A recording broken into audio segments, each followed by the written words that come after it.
Hey there, this is James with Squire Defense, and every now and again I just see something so absurd and so asinine on the internet that, I just get my blood boiling and I have to speak out and, bring some education and some facts to combat ignorance, intentional, misinformation. So there's this Democratic Congresswoman from Texas. I don't know if she's for national or the state level Congress. I ultimately don't care. If you're interested, you can find that all out in what I'll hopefully link below, or at least I'll attempt to. But anyway, she goes out and she says that the AR-15 weighs as much as 10 moving boxes and fires a 50 caliber bullet. And obviously, this is right in line with what Beto's been pushing in terms of like gun control for the AR-15 and saying intentional falsehoods about this being, they like to use terms like a fully semi-automatic rifle, which is absurd. It's just semi-automatic. Fully automatic is completely different. Fully automatic means you hold the trigger down, and as long as you hold the trigger down and there's ammo in the gun, it will continue to fire by itself, in essence, as long as that trigger is depressed. That's not the case with an AR-15. It is a semi-automatic, which means every time you pull the trigger, you get one bullet. That's how pretty much every modern firearm works, almost every.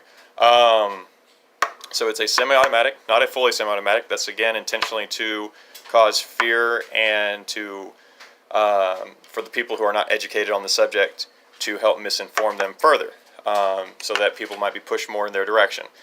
Furthermore, the AR-15's bullets are very weak comparatively for a rifle. I'll get into that a little bit more in this video. And the AR-15 is not and was not designed to be a battlefield weapon, a military weapon. It is a civilian precursor for which the M4 and M16 to varying degrees were designed off of. So basically the military was like, I like the overall design of this rifle. We like the wound but not kill design of these bullets. So let's go ahead and adapt this and modify this gun so that it can be worthy of being a battlefield role rifle. And this is certainly not unique to the AR-15.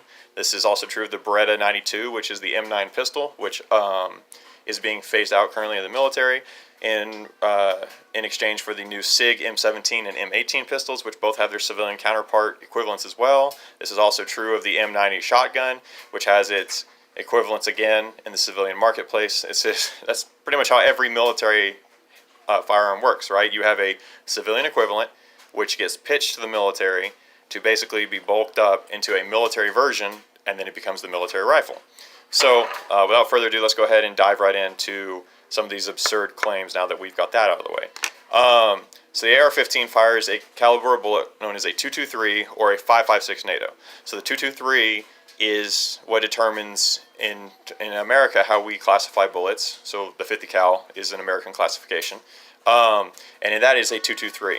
So it is a 22 or a 20 caliber bullet, and that's in reference to inches in the diameter of the bullet. The .556 NATO is in reference to the metric system because that is a European designation for the same size bullet.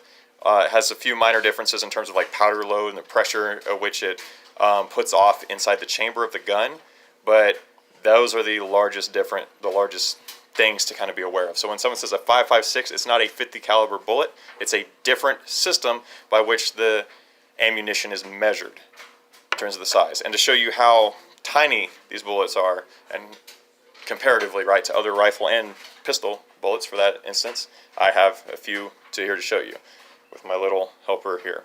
All right, so this is the AR-15's .223 .556 ammunition. This one is technically .556, but they're roughly the exact same. And so for those of you who don't know, maybe you haven't actually fired guns or have much experience around them, only this copper, this slightly off-colored tip, fires. So this other one is an expended shell. So only this teeny tiny little bit at the top actually fires. And so to help kind of give you a size reference for how small that is, here again is this .223 .556 NATO, and here's a dime. The bullet part that fires is smaller than a dime in terms of the dime's diameter. It is tiny.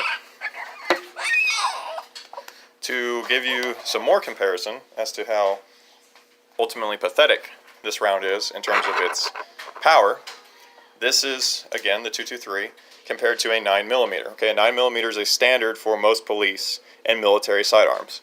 All right, if you look at the actual bullet, the length of the 223 is slightly greater. The diameter of the bullet, you may not be able to tell, is significantly smaller.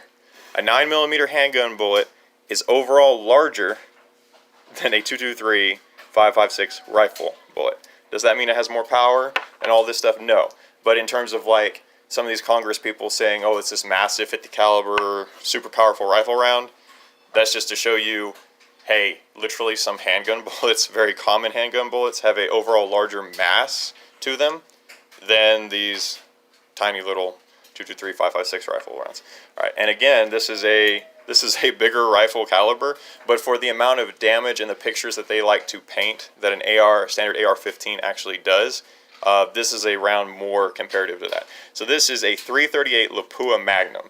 This is a actual sniper caliber casing. Obviously the bullet has been fired out, so I don't have that in here. And here is the teeny tiny little AR-15 223 next to it.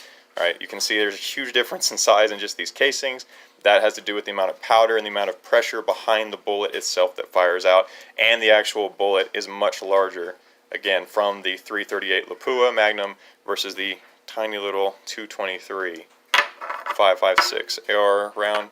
And just for some more actual size comparison, here's a standard BIC.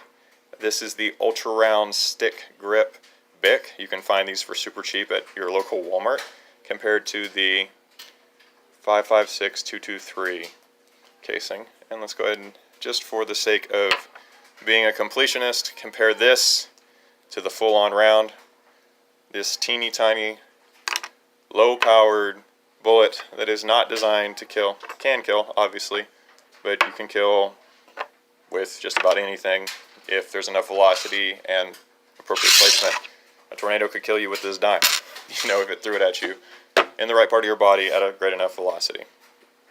But again, the point of this video is just to be shining light and giving some education on the actual facts, right? Instead of just this absurdity thrown out there by congressional people who are taking a stance without actually being educated and preying on the lack of education by a large portion of the general public to try to ultimately get their legislation passed.